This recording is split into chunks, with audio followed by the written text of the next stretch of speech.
Moi, on ne regrette pas d'être venu. Hein. Ces sources, elles sont d'abord de vraies sources, c'est-à-dire les sources d'une rivière.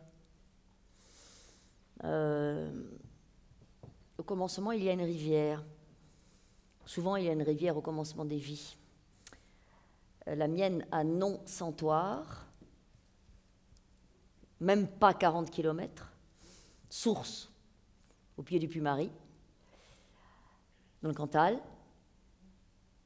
se jette au terme d'une course éblouissante, donc de 40 km, 37,5 je crois, dans la rue à Condat.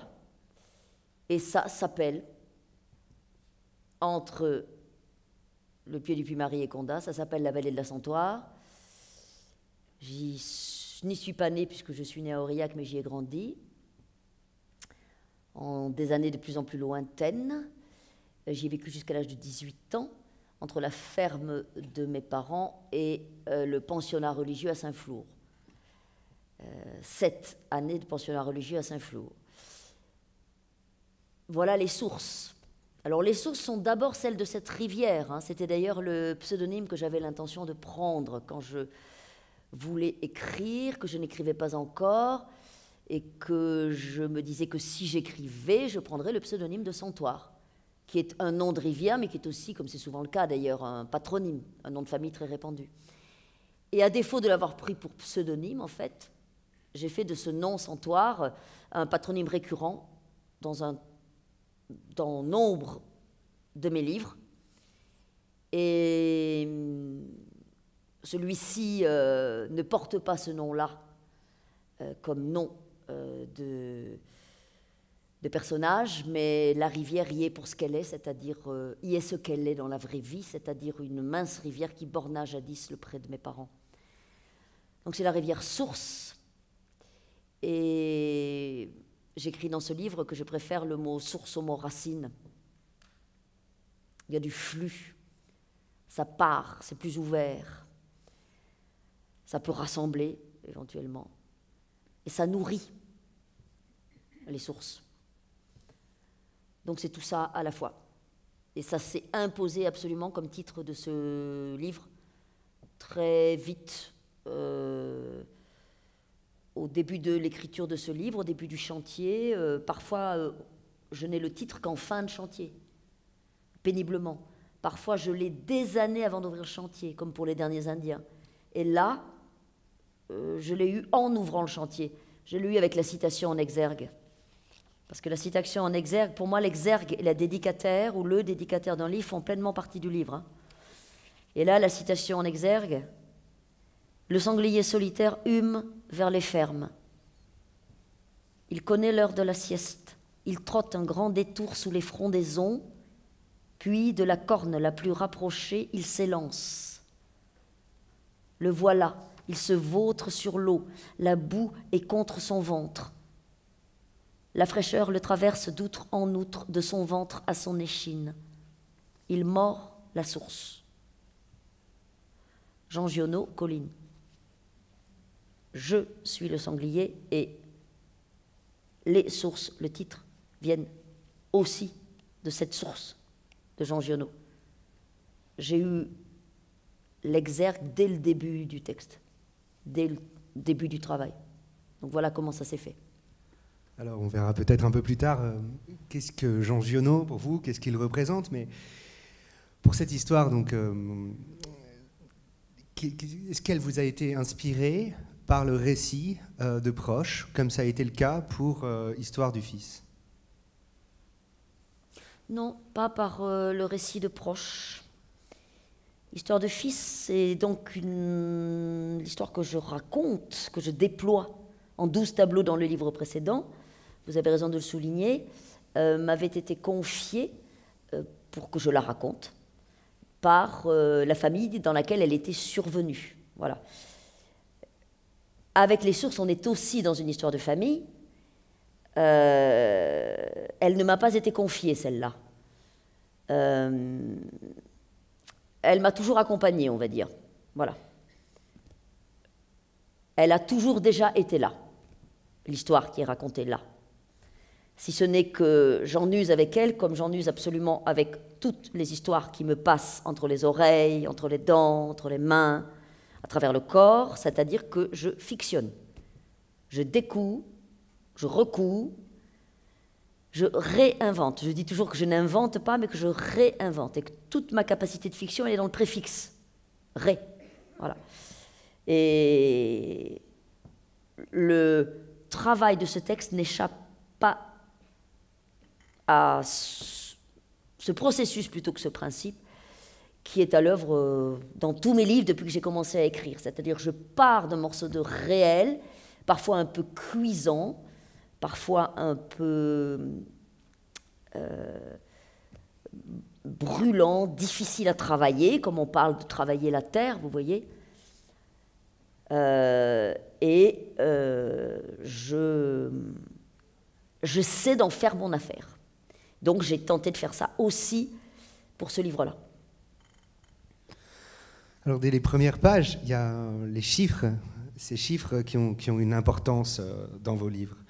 Donc dans 3 semaines, le 30 juin, c'est pas la citation exacte, hein, mais l'héroïne a 30 ans, elle a 3 enfants, 33 hectares, presque 30 vaches.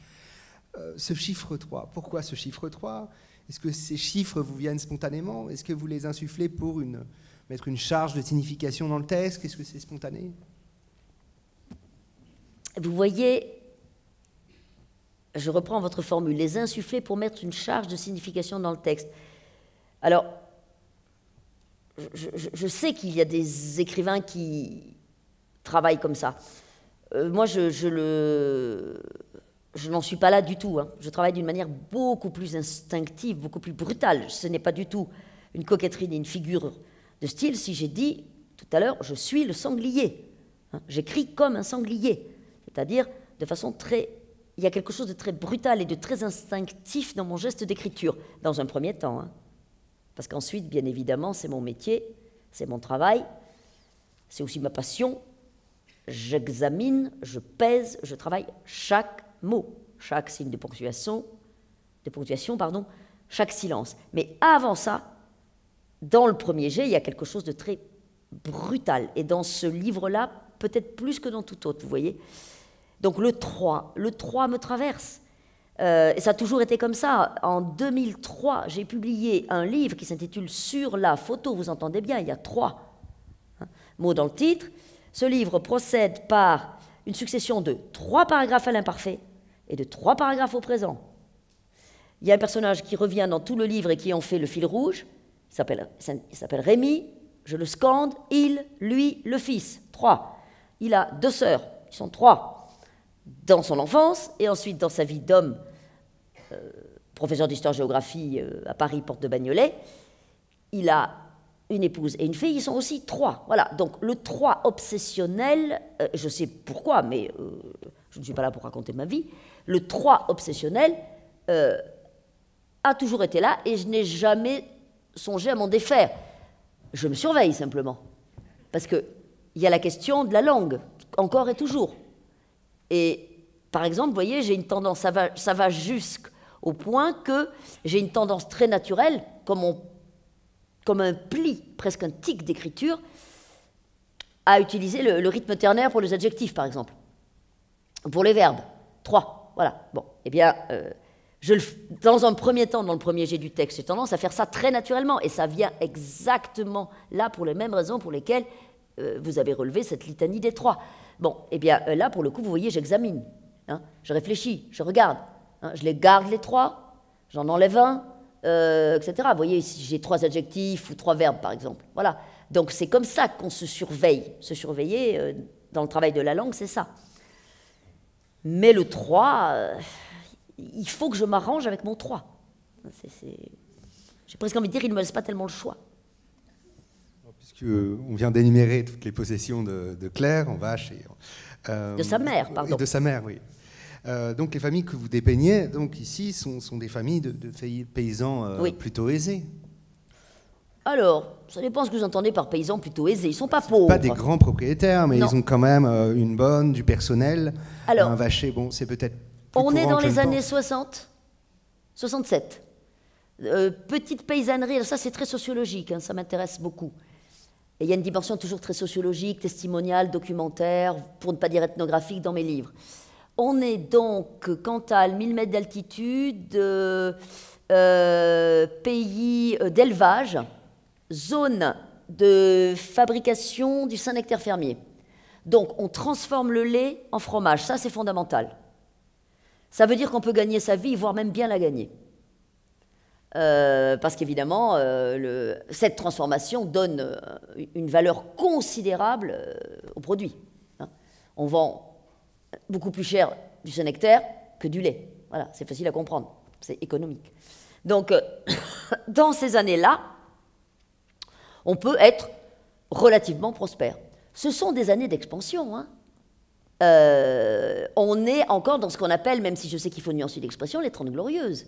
Hein. Le choc pétrolier, c'est 7 ans plus tard. Hein, c'est Giscard qui va le prendre dans le coffre. Hein. Mais là, on est en 67. Hein. Voilà, donc cette paysannerie-là, vous voyez, si elle est entreprenante, et cet homme, puisque homme il y a une femme, mais il y a un homme aussi, est entreprenant, c'est un paysan qui a la passion de son métier, il a du flair, il a du nez, et il empoigne à la fois la question de la fabrication du Saint-Nectaire, parce qu'il en saisit, si vous voulez, le caractère efficace, et par ailleurs la question de la mécanisation. On est en pleine période de la mécanisation de cette agriculture, vous voyez. Donc à cette époque-là, ce type de paysan peut avoir 2 ouvriers agricoles et éventuellement une bonne pour tant que les enfants sont petits. Hein. 10 ans plus tard, ce ne sera plus possible. Et 20 ans plus tard, encore moins. Hein. Et le dernier quart du XXe siècle, pour ce type de paysannerie, a été en grande partie, il faudrait nuancer, c'est complexe, mais a été en grande partie un parcours d'appauvrissement. En grande partie. De perte de puissance. Je dirais ça comme ça, vous voyez. Donc, ils ne sont pas pauvres. C'est quand même le Crédit Agricole qui possède la ferme. Hein, parce qu'ils ont acheté et ils ont emprunté pour acheter la ferme. Et donc, ils remboursent le Crédit Agricole.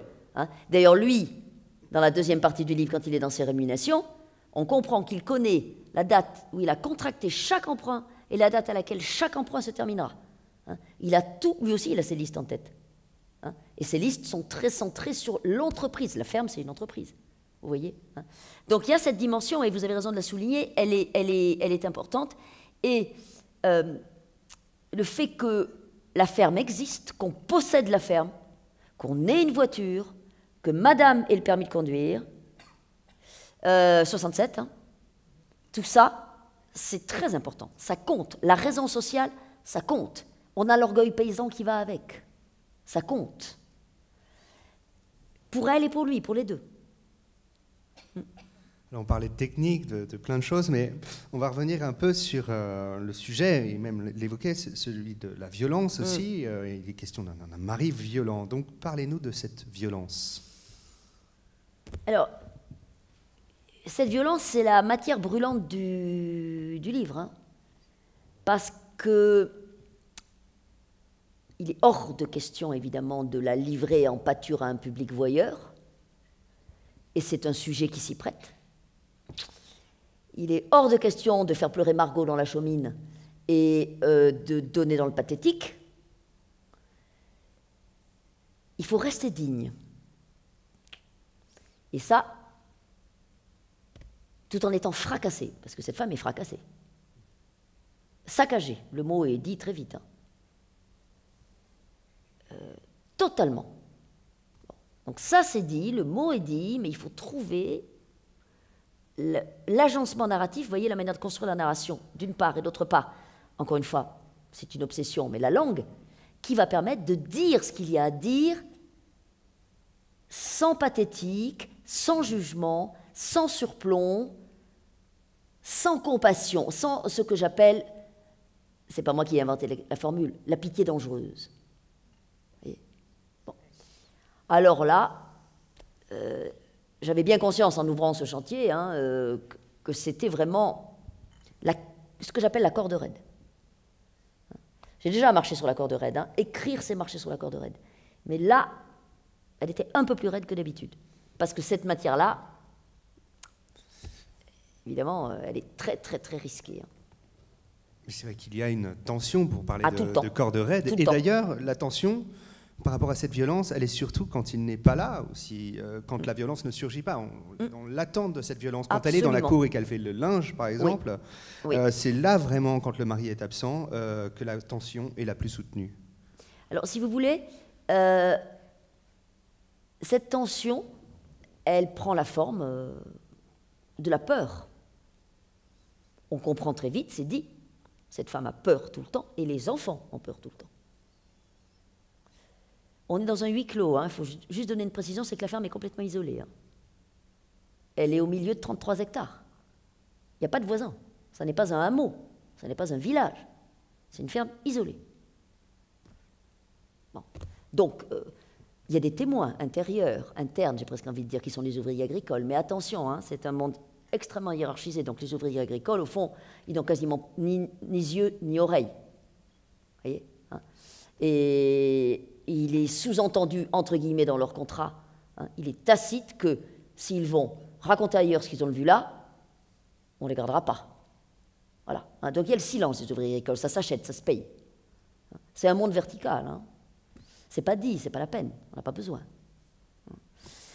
Donc, il y a la peur tout le temps, et en effet, qu'il soit là ou qu'il ne soit pas là.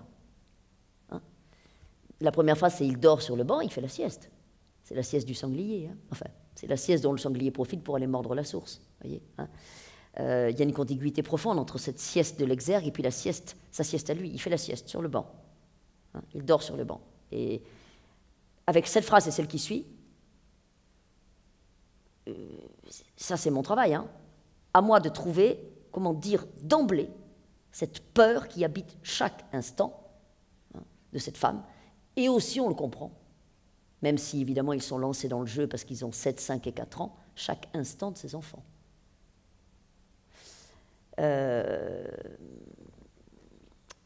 Donc, l'écriture du silence, parce qu'évidemment on ne dit rien, on n'explique rien, et elle ne peut dire à personne ce qu'elle traverse, à personne. Donc, l'autre corde raide de ce livre, c'était l'écriture du silence. Mais ça, l'écriture du silence, j'ai presque envie de vous dire que je ne fais rien d'autre depuis 25 ans que j'écris des livres. Et alors, cette violence, est-ce que vous l'avez aussi puisée chez un auteur que vous aimez beaucoup lire, qui est Louis Calafert? Ah, ça c'est très intéressant. J'y ai pensé. Oui, vous avez bien pensé. Vous voyez, je ne dirais pas que j'ai puisé cette violence chez Calafert. Vous aurez compris que, je l'ai dit, cette violence, elle a toujours déjà été là, bien avant que j'ai lu Calafert. Mais quand j'ai lu Calafert... Pardon ? La façon de la dépeindre. Voilà. Quand j'ai lu Calafert, quasiment dans tous ses livres d'ailleurs, je ne les ai pas tous lus, mais j'ai reconnu. Requiem des innocents, c'est le cas. J'ai reconnu chez lui une façon justement de travailler cette matière incandescente qu'est la violence, de quelque façon qu'elles exercent d'ailleurs, si vous voulez, sans tomber dans les travers susmentionnés. Voilà. Et comment Calafert fait-il ça? Il fait ça avec le style. C'est un gros mot, mais j'y tiens beaucoup.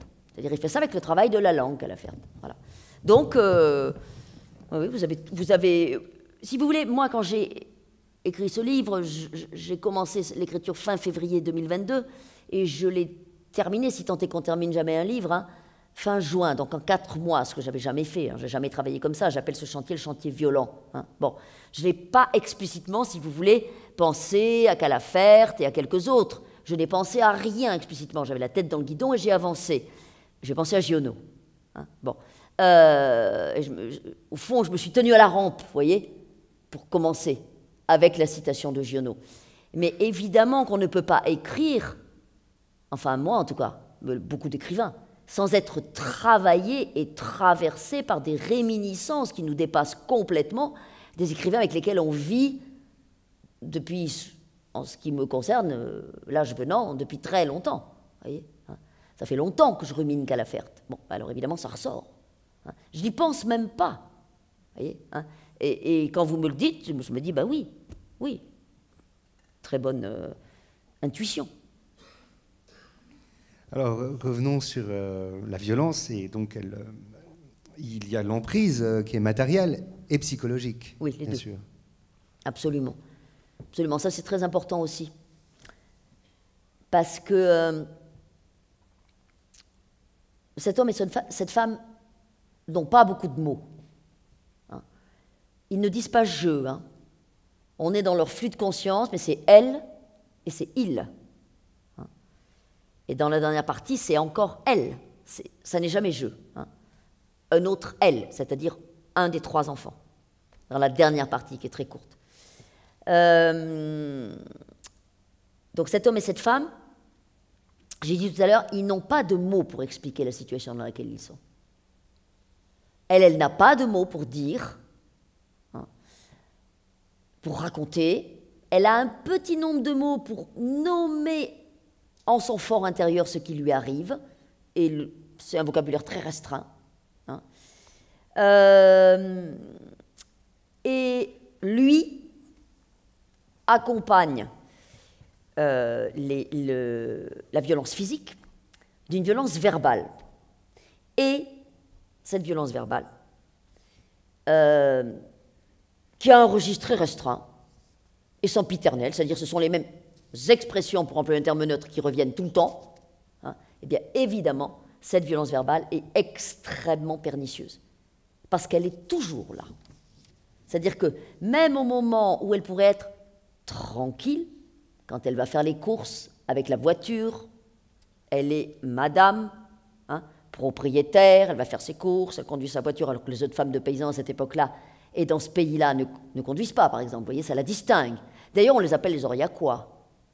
Hein, les gens du pays les appellent les Aurillacois, ils ne sont pas de là. Hein. Et Aurillac, c'est à 90 km et c'est la préfecture. Donc les Aurillacois, autant dire les gens de la ville, vous voyez. Hein, alors qu'ils ont toujours été paysans, les générations qui les ont précédés ont été paysannes, mais à 20 km, on va dire, d'Aurillac. Donc c'est très différent, hein, de ce bout du département-là, hein, qui est une excroissance au nord, là, un peu ensauvagée, hein, dans laquelle ils sont venus s'installer depuis 4 ans. On les appelle les Aurillacois, et donc, quand madame se promène, elle a le sentiment d'être madame, sauf que madame, à l'intérieur, qu'est-ce qu'elle entend? Elle entend les propos de monsieur. Il ne la lâche pas, même à la messe, où la prière ne lui est plus d'aucun secours. Il ne la lâche pas. Hein. Donc vous avez tout à fait raison de souligner que la violence des mots est extrêmement importante, très corrosive. Hein, j'ai dit que cette femme était saccagée, les mots saccagent de l'intérieur. Voilà. Et elle les a en elle. Hein. Et autant dire tout de suite qu'elle a intégré, on le sent, hein, la vision que lui a d'elle. Elle l'a incorporée, elle se voit comme il la voit. Et ça, c'est absolument délétère.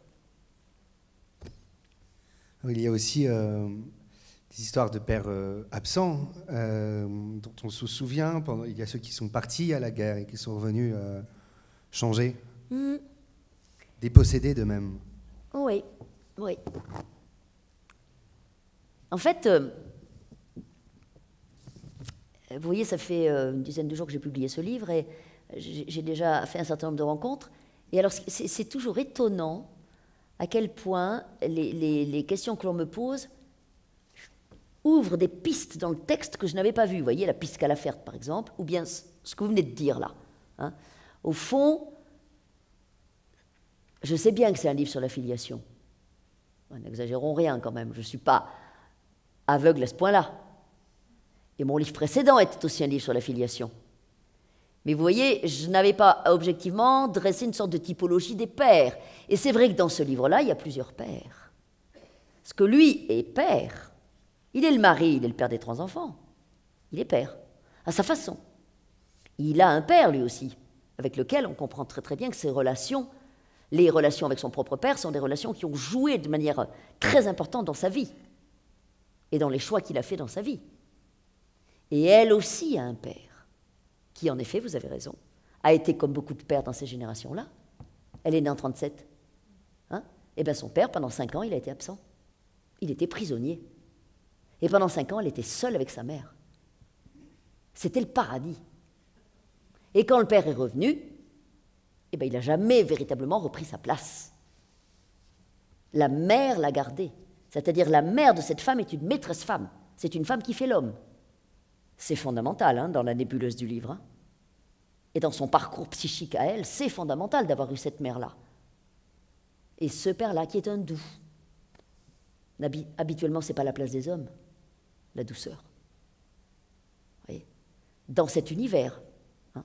Voilà. Donc, il y a des peut-être, vous voyez, des pièces du puzzle qui ne sont pas à la bonne place. Voilà. Il faut s'arranger avec ça. C'est le métier de vivre. Hein. C'est peut-être là que je pourrais lire un extrait. J'y pensais justement.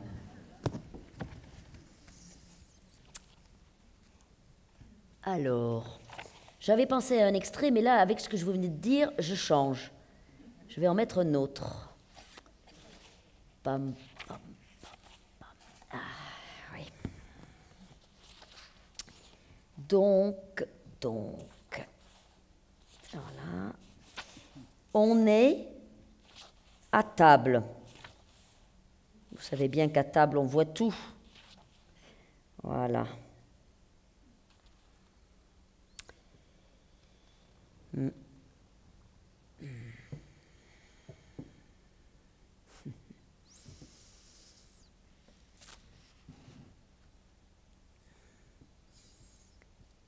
Elle est à table, c'est le dimanche à midi. Hein. On est dans sa famille à elle. Quand on est paysan, c'est tenu. Hein. On ne peut pas aller se promener tous les dimanches. Parce qu'il y a les vaches à traire le matin et le soir et il faut transformer le fromage en lait. Enfin, l'inverse, vous m'avez suivi. Le lait en fromage. Donc on descend un dimanche sur 4. Et un dimanche dans sa famille à lui, un dimanche dans sa famille à elle. Donc elle ne voit sa propre famille qu'un dimanche sur 8. D'une part, d'autre part, 67. On a le téléphone, mais on n'en a pas du tout le même usage qu'aujourd'hui. Donc le lien ne se conjugue pas au quotidien de la même façon. Hein. On a oublié ça. Vous voyez hein. Donc c'est le dimanche, et c'est un dimanche où on est chez elle, dans sa famille à elle. Il est assis à l'autre bout de la pièce, du côté des hommes, coincés entre les fiancés de ses sœurs, hein, et son père. Il ne dit rien et mange de petits morceaux de terrine qu'il écrase avec la pointe de son couteau sur une tranche de pain. Il fait une sorte de tartine et elle n'aime pas ses manières de table. La terrine de porc de sa mère est une merveille. Elle lui a donné la recette et la sienne est presque à la hauteur, mais pas tout à fait encore. Sa mère aime cuisiner, nourrir, régaler son monde et lui a tout appris avant son mariage. Elle répétait qu'une femme tient une maison par la table et son mari par le ventre. Maintenant, cette phrase lui fait honte. Et dès qu'elle y pense, elle secoue la tête pour la chasser, comme l'âne Jaco quand des mouches viennent se poser au bord de ses paupières et lui sucer les yeux. Elle ne supporte pas davantage le mot « divorcer » ou l'idée de vendre la ferme. Divorcer et vendre la ferme, c'est la même chose. Elle est assise à table, bien tranquille, dans la salle à manger, chez ses parents. Ses sœurs et sa mère s'occupent de tout, et même des enfants. C'est chaque fois pareil. Au moins au début du repas, elle se laisse faire, elle flotte et pense à ces mots impossibles qui ne se séparent pas. Divorcer et vendre la ferme. Divorcer, comme la Marissou. C'est la divorcée du village. Devenir une Marissou.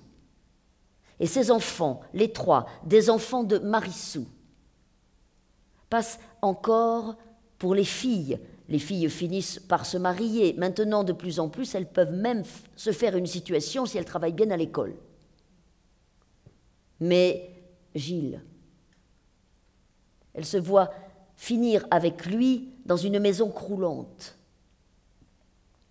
Sa mère et ses sœurs ne peuvent pas imaginer à quoi elle pense.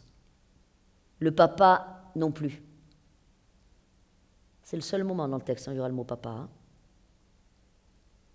Le papa non plus, qui se penche vers son petit-fils, assis à côté de lui, et lui parle dans l'oreille.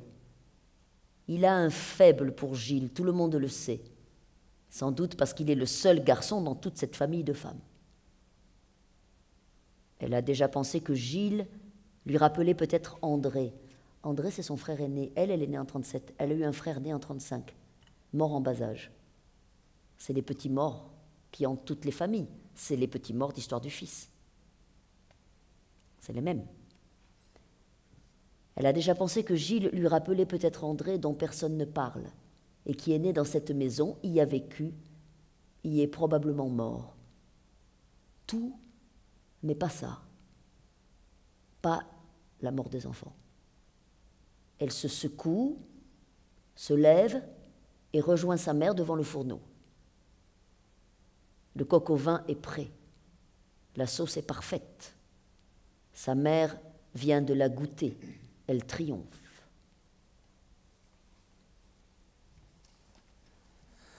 Alors, je vais rebondir sur cette très belle lecture et sur une question autour des femmes. En fait, certaines femmes sont les meilleures alliées ici de ce patriarcat, de cette oppression, comme c'est le cas de la mère. Elle est complice de cette captivité, elle l'a fait culpabiliser sur son poids, elle la pousse dans la détestation elle-même, elle lui enjoint de maintenir son rang. Alors que le père, lui, a été plus protecteur finalement. Oui, mais alors vous voyez, c'est comme dans la vie, hein. Si les choses étaient simples, ça se saurait. Et le pouvoir de la littérature, c'est d'empêcher de simplifier le monde. Bien sûr. Vous voyez ? Et justement,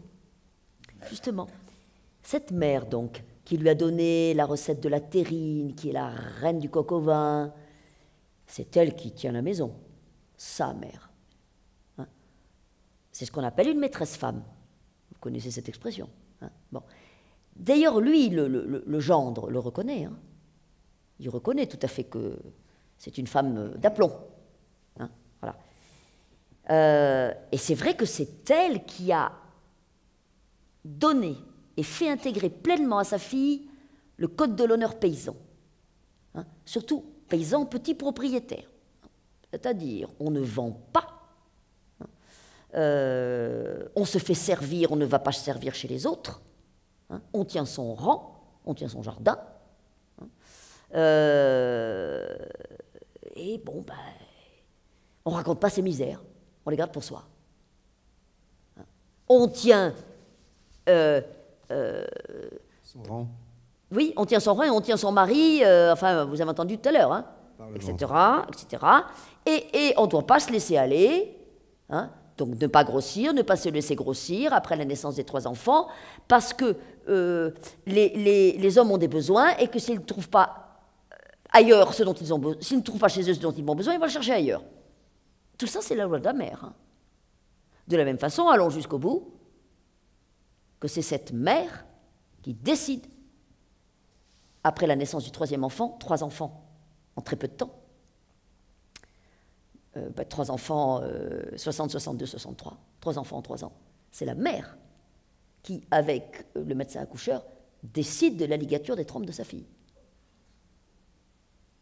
Cherchez dans vos familles, vous en trouverez. Hein. Je n'invente jamais rien. Bon. Et c'est la même mère qui, on le comprend, la même, va être un recours pour sa fille. Quand sa fille va enfin trouver la force de s'arracher. C'est cette mère qui va être un recours pour sa fille. Vous avez raison de dire le père, hein, celui qu'on appelle le papa, hein, et qui est le pépé, on dirait, le pépé de Gilles. Hein, ce père, hein, il n'aimait pas la façon dont le fiancé regardait sa fille. Déjà, ça ne lui plaisait pas. Hein, mais c'est un doux. Il n'a pas la main, on dirait aujourd'hui. Vous savez, on n'a pas la main sur l'écran. Les choses se font, il ne peut pas les empêcher. Il est doux, c'est déjà ça. Il est doux avec son petit-fils. C'est déjà ça. Il est doux avec sa fille aussi. Mais il ne peut rien pour elle, elle le sait. Tandis que sa mère, voyez, la même qui édicte, hein, ces lois qui vous font frémir, ben c'est la même qui va lui tenir la main et tenir le coup avec elle quand elle prendra la décision qu'elle prendra. Alors, un des grands sujets aussi, c'est la justice qui n'est pas vraiment du côté des femmes qui sont oppressées. Oh, ben alors on est en 1967, hein. Donc le divorce par consentement mutuel n'existe pas, et cette femme, de surcroît, vous le comprendrez, vous l'aurez compris, elle quitte le domicile conjugal, abandon du domicile conjugal. Hein. Et c'est très important, les dates. Hein. L'inscription historique est très importante. On est en 67. Le divorce sera prononcé, il y aura divorce, hein, il sera prononcé 3 ans plus tard. Bon, ben, 70, hein. Divorce par consentement mutuel, c'est Giscard d'Estaing, c'est 75. Hein. Donc, en effet, le cadre de la loi est très rude. Il est extrêmement rude. Il est très punitif. Il est très dissuasif. J'ose penser qu'on a peut-être un peu progressé à cet égard. Enfin, pas tout à fait régressé. Le divorce par consentement mutuel, c'est quand même pas rien. Hein, voyez. Mais là, on n'en est pas là, loin de là. Donc, il faudra boire la coupe jusqu'à la lie. Mais surtout, si vous voulez, ce qui accompagne le divorce, c'est ce que j'ai lu tout à l'heure, c'est la réprobation sociale. Enfin, je vois parmi vous un certain nombre de personnes qui sont de ma génération. Vous voyez, moi, je suis professeur. Dans mes classes aujourd'hui, mais dans mes classes depuis 10 ou 15 ans, ou 20 ans peut-être, hein, il y a autant d'enfants de familles monoparentales ou de couples divorcés que d'enfants de familles, on va dire, version classique, si vous voyez ce que je veux dire. Mais quand moi j'étais enfant, mais ça n'existait pas, ou quasiment pas, surtout à Saint-Flour, au pensionnat religieux. Hein, vous voyez, c'était vraiment l'exception rarissime. Hein, donc, on a du mal à le considérer, parce que ça paraît, c'est pas si loin. Hein, on ne se sent pas tous comme des dinosaures. Hein, n'empêche que... si vous voulez, encore une fois, au fond, mai 68 est passé par là. Hein, et je dois dire aussi, hein, mais il en est peut-être à son corps défendant l'héritier, hein, le septennat de Valéry Giscard d'Estaing a été énorme à cet égard. Hein, majorité à 18 ans, divorce par consentement mutuel et l'action de Simone Veil. C'est sur Giscard d'Estaing, hein. On peut le prendre comme on veut. Hein. Voyez, et ça, pour l'évolution des mentalités, etc., ça a été colossal. C'est le dernier quart du XXe siècle. Hein.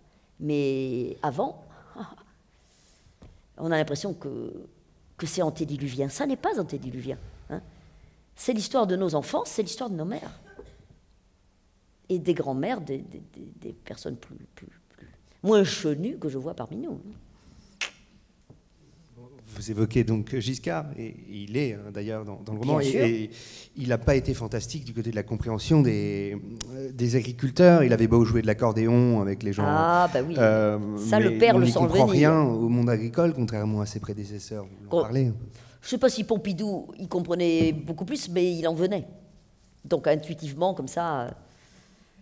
Hein. On a 2 parties. La première partie, c'est 10 et 11 juin 67, et la deuxième partie, c'est la nuit du dimanche au lundi de l'élection de Valéry Giscard d'Estaing.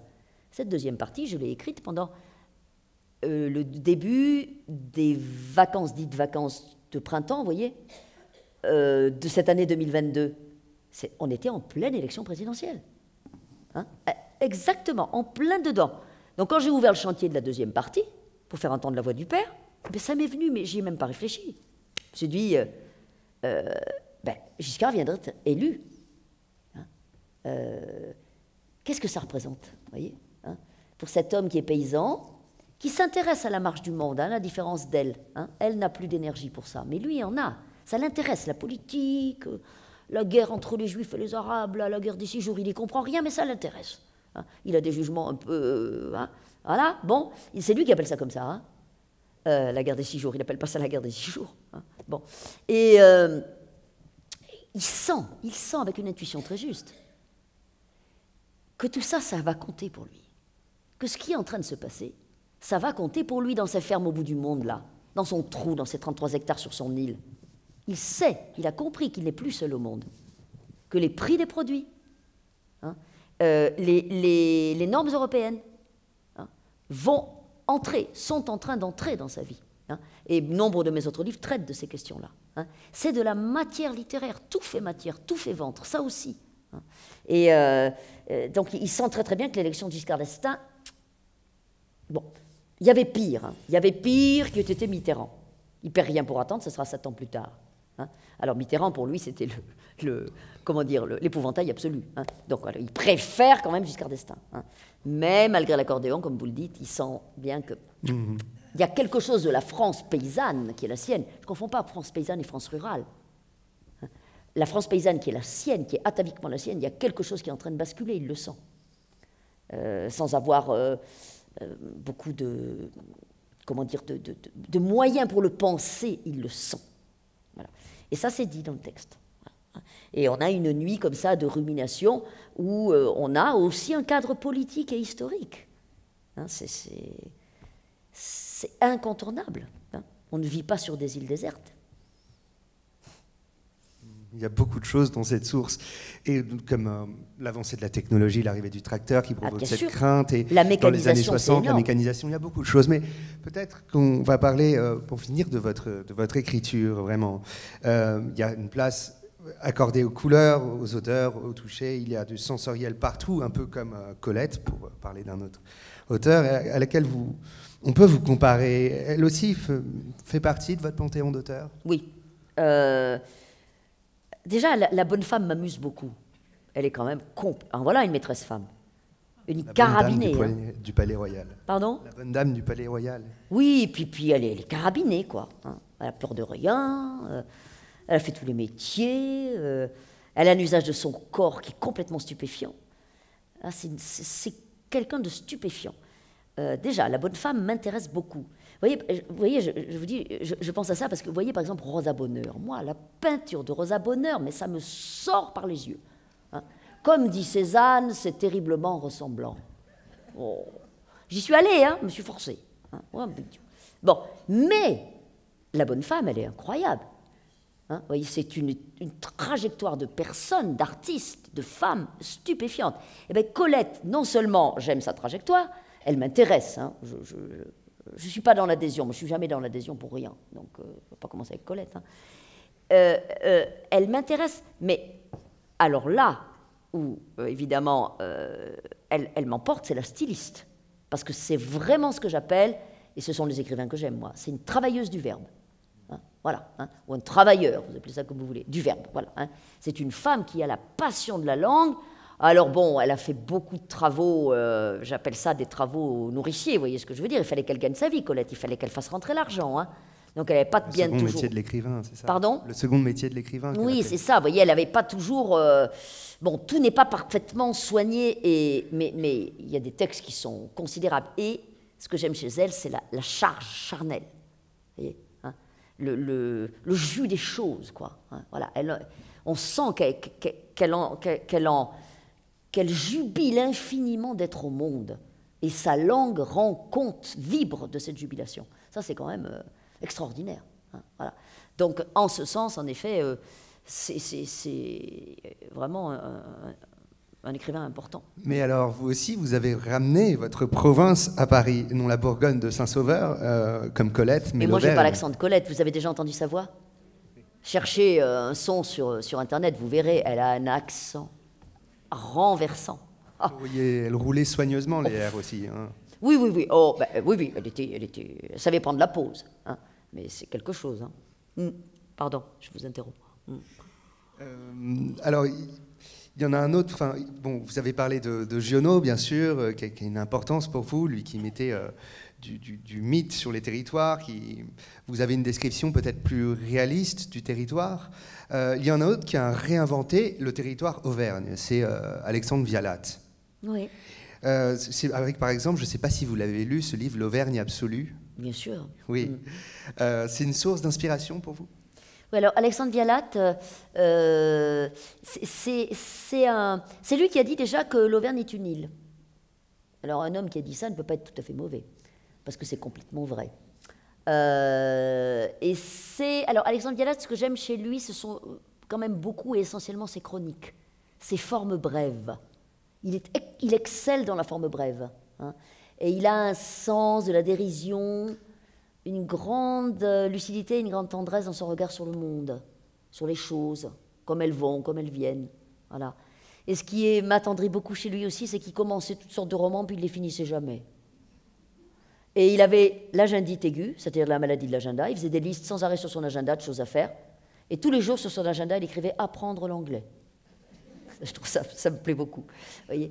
Et moi, je l'ai découvert, Alexandre Vialat, je l'ai découvert par Henri Pourrat. Vous avez dit tout à l'heure, j'ai commis une thèse sur Henri Pourrat. Et Henri Pourrat, c'est la Carpelle Lapin, hein, on se demande bien, parce que les deux, vraiment, ils étaient très amis. Toute leur vie, ils ont été très, très liés, Alexandre Vialat et Henri Pourrat. Et donc, c'est comme ça que je l'ai découvert.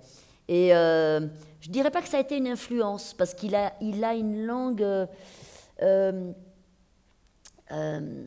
qui a peut-être quelque chose de trop systématique pour moi.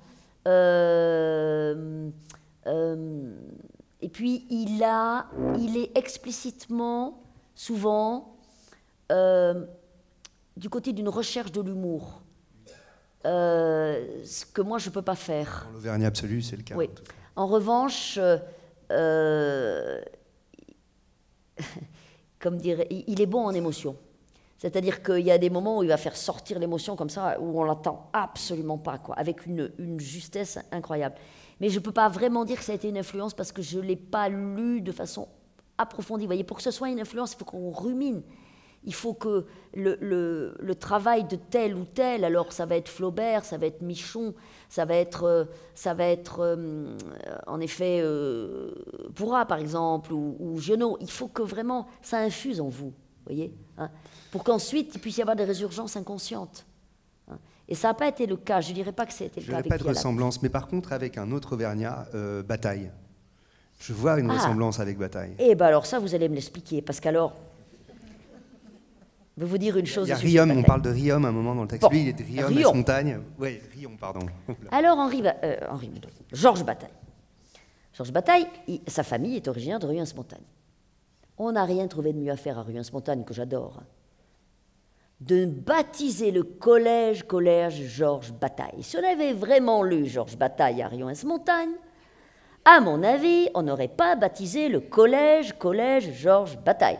Et si on fait lire aux collégiens Georges Bataille aux collégiens Ruyens-Montagne, on se demande où on va, ce qui va se passer. Hein.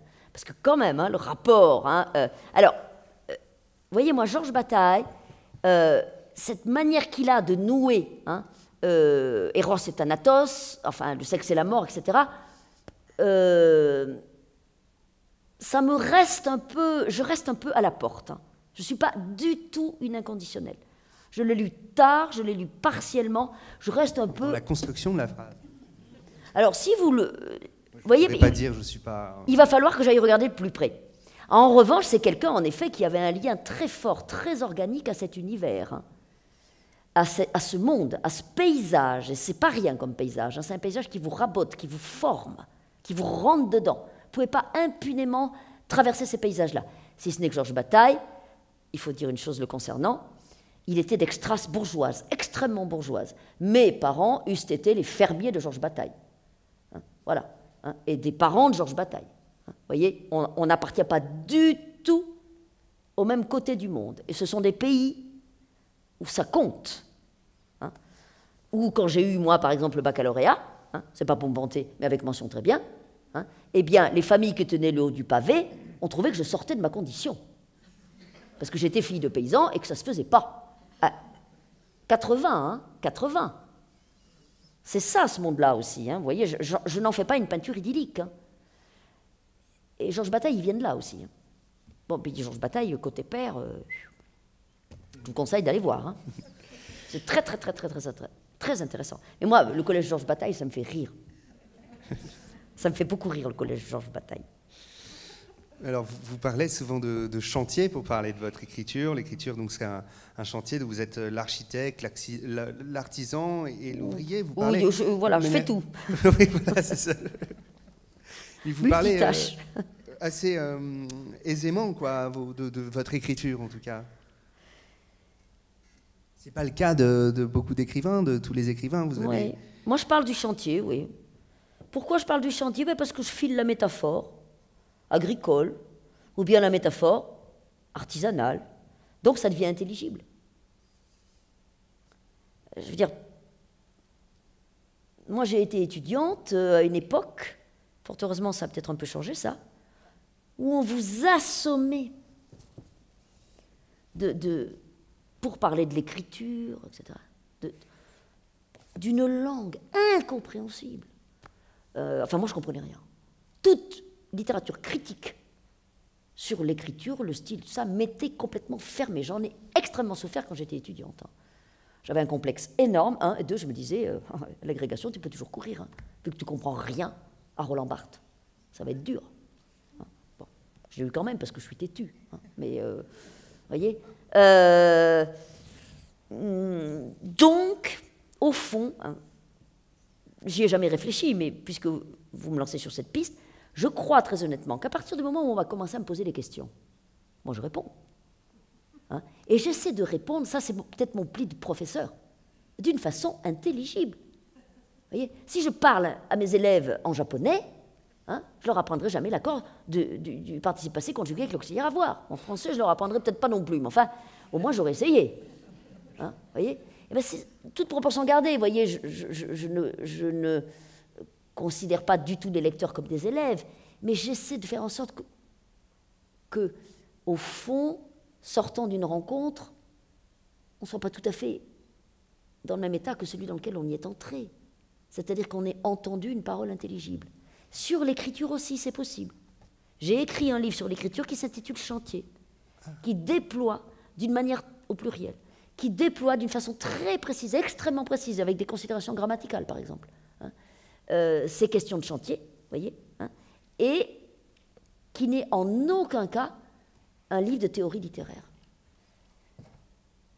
Je suis un gibier, évidemment, mes textes sont, comment dire, du pain béni pour les universitaires. Et je leur en sais gré, ils font un travail magnifique, je suis invité depuis des années à l'université à rencontrer des étudiants en classe préparatoire et j'y vais. Et là, il y en a, du matériel critique, du vocabulaire technique, etc. Bon, moi j'y vais comme je suis, avec les textes comme ils sont. Voilà. Et ensuite, chacun fait son travail. Leur travail d'analyse, savante, etc. Moi, ce n'est pas ma place. Voilà. Mais il semblerait que j'ai parfois des propos éclairants sur la façon dont ça se passe. Le travail de chantier, justement. Parce que vous savez comme moi qu'il n'y a rien de mieux, je le sais par cœur et je sais très bien le faire s'il faut que je le fasse, pour mettre à distance, il n'y a rien de mieux que la langue. Si vous voulez que quelqu'un n'entende pas ce que vous dites, c'est pas difficile. Il suffit de trouver la bonne tournure et... Très souvent, le vocabulaire très technique, il est fait pour ça, bien sûr. C'est une arme, c'est politique. Voilà. Bon, moi je ne considère pas, que la question de l'écriture doive être mise sous le boisseau. J'aime répondre aux questions qu'on me pose, dans toute la mesure de la décence. Parce que je ne mets jamais la viande sur la table. Mais dans toute la mesure de la décence, j'aime répondre aux questions qu'on me pose. Donc ça fait partie, vous voyez, du processus en fait. Et on aime beaucoup vous entendre répondre à ces questions et parler d'écriture et donner vos coulisses. Et c'est passionnant, vraiment. Eh bien, maintenant, je vais laisser la parole à Françoise Panetier.